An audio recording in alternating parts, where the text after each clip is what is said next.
Hello दोस्तों, नमस्कार। मैं हूं प्रमोद राव और आप देख रहे हैं बहुजन लाइव। दोस्तों, अभी लोकसभा 2024 का चुनाव बहुत दूर है।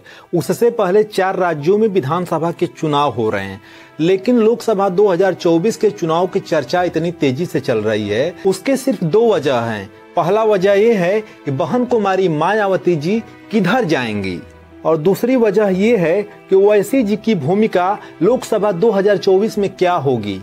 एक तरफ एनडीए के पास 40 से ऊपर दल हैं, यानी कि भारतीय जनता पार्टी के पास जो गठबंधन है, जिसको एनडीए कहा जाता है, उसके पास 40 से ऊपर पार्टियों का समर्थन है।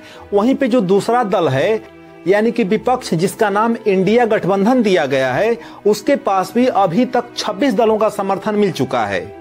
इन 26 दलों के एक साथ होने के बावजूद भी जब पटना में मीटिंग की गई थी, जब बेंगलुरु में मीटिंग की गई थी, तो सिर्फ एक ही नाम की चर्चा हो रही थी जो इस गठबंधन में शामिल नहीं था। वह नाम था बहन कुमारी मायावती जी का। और इस देश का यह सबसे बड़ा सवाल बन गया था कि इन 26 दलों के साथ बहन कुमारी मायावती जी क्यों नहीं है। तो इसका बहुत ही सीधा और आसान जवाब यही था कि जब निमंत्रण ही नहीं मिला था तो वहां पर वह कैसे पहुंच सकती हैं। और अब वही हाल हुआ है कि विपक्ष की जो तीसरी मीटिंग हो रही है मुंबई में, उस मीटिंग में भी बहन जी को निमंत्रण नहीं भेजा गया है, उनको नहीं बुलाया गया है। तो जाहिर सी बात है कि सवाल पैदा होगा ही, बहन जी कहाँ हैं, वह किधर जाएंगी, क्या वह विपक्ष को समर्थन देंगी। इसी तरह के तमाम सवाल उठाए जा रहे हैं और देश की राजनीति में हलचल बनी हुई है। इधर बहुजन समाज पार्टी ने स्पष्ट कर दिया है कि ना तो वह एनडीए के साथ जाएंगी, ना ही इंडिया गठबंधन के साथ जाएंगी, वह अकेले चुनाव लड़ेंगी। अब इसको बहन जी का राजनीतिक दाव कहिए या राजनीतिक समझ कहिए कि बिना बहन जी के कुछ कहे, बिना विपक्ष के कुछ कहे, मीडिया जो कि किसी कीमत पर बहुजन समाज के लोगों का समर्थन नहीं करती है, वह विपक्ष के तरफ से उनको 40 सीटें उत्तर प्रदेश में दे रहा था।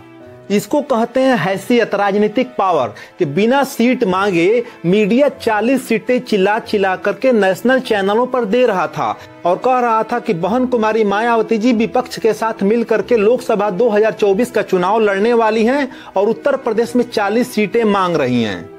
बहन जी ने ट्वीट करके इसका खंडन कर दिया कि मीडिया यह भ्रम फैला रही है, लेकिन आप लोग समझ सकते हैं बहन जी के ताकत को कि बहन जी किसी के सामने झुकने नहीं गईं, उसके बावजूद भी मीडिया उनको 40 सीटें देने के लिए चिल्ला रहा है। पूरे विपक्ष को बहन जी की राजनीति अच्छी तरह से पता है, क्योंकि बहन जी का जो वोट है उत्तर प्रदेश, मध्य प्रदेश, राजस्थान, तेलंगाना, पंजाब, बिहार, उत्तराखंड, महाराष्ट्र सहित पूरे भारत में वोट उनका पाया जाता है।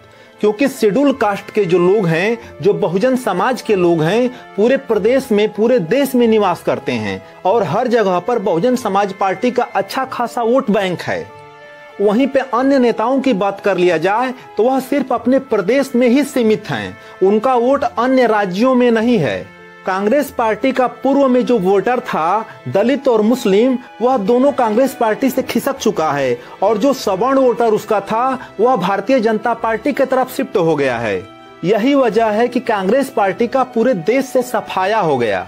देश में सिर्फ 2 ही नेता हैं जिनका वोट पूरे भारत में है, एक है माननीय बहन जी और दूसरे हैं ओवैसी जी। और इस देश के दलित, शोषित, वंचित समाज के लोग, इस देश के बहुजन समाज के लोग बहन कुमारी मायावती जी को प्रधानमंत्री बनाने की मांग कर रहे हैं कि पूरा विपक्ष एक साथ मिल करके बहन कुमारी मायावती जी को प्रधानमंत्री पद का चेहरा बनाए। मुंबई में जो मीटिंग हो रही है, उस मीटिंग में समस्त नेताओं पे ये दबाव है कि आखिर इस देश के बहुजनों को, इस देश के दलितों को प्रधानमंत्री कब बनाया जाएगा। तो सम्मानित साथियों, आप किसे प्रधानमंत्री के रूप में देखना चाहते हैं, कमेंट करके कमेंट बॉक्स में जरूर बताइएगा। वीडियो देखने के लिए आप सभी का बहुत बहुत धन्यवाद, बहुत बहुत आभार।